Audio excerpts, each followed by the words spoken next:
heshiisyadan halkan yaala oo la sheegay in dadkii adiga aad qaaday ay ku dhinteen jasiiradda Mayotte ay ku dhinteen oo 18 qof ay kamid yihiin ma jiraan leedahay qof adiga aad qaado oo dhinto maya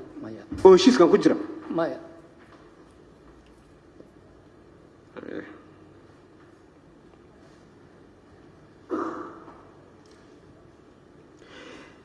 dadka faraha badan ee heshiisyadan lala galay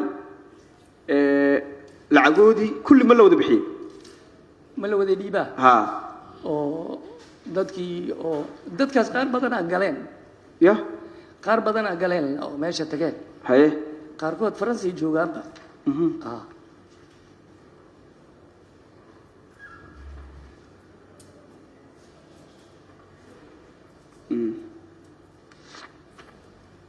Faransi joogan lacagta wala wada dhiibay lacagiha wala dhiibay tigidhadii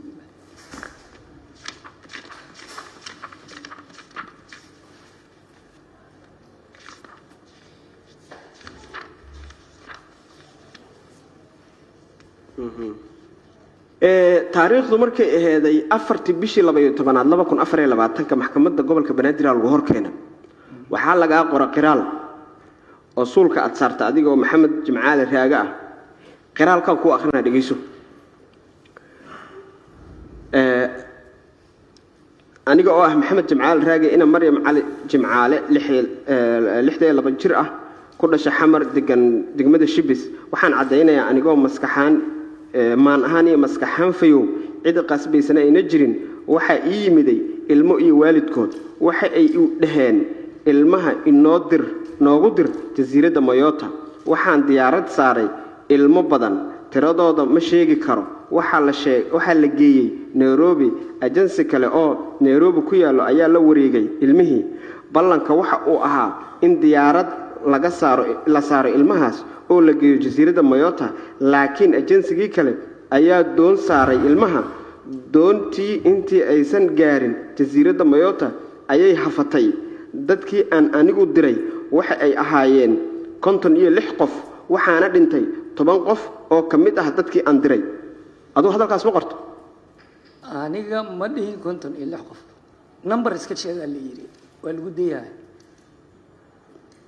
haye aniga waxaan iri dadkaas waa geeyay meesha Nairobi aan geeyay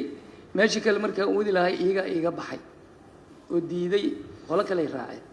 qoraalkaaga waxa ku jirta cid iqasabtay iyada oo jirin maskax ahaan iyo jir ahaan aan fayoob ahay dadka aan diray waa 56 qof waxaana dhintay 10 qof oo kamid ah dadkii balantuna waxay ahayd in diyaarad la saaro laakiin agency Nairobi ku yilay ayaa doon saaray saasa ku qoran garsoor hortiisad ka saxiixday garsoorahaas waxa la yiraahdaa Cabdinaasir Faarax Buraale garsooraha maxkamadda gobolka Banaadir waana lagu akhriyay garsooraha waxa ku qoran hadalka garsooraha waxa ku qoran aniga oo garsoore Cabdinaasir Faarax Buraale waxaan cadeynayaa in eedeysane Maxamed Jimcaale Raagi oo qiraalkan horteyda ka sameeyay kana hubiyay in uu iskiisa u sameeyay kana qoray kadibna u akhriyay si waafaqsan qodobka 68 xeerka habka ciqaabta Soomaaliyeed waxaana rumaysanahay aaminsanahay in eedeysanuhu si xor ah u sameeyay isaga oo aan la qasbin garsoorahan hadalkiisaas waa maya aniga waxa la yiri tirada iska sheeg wal musiibiya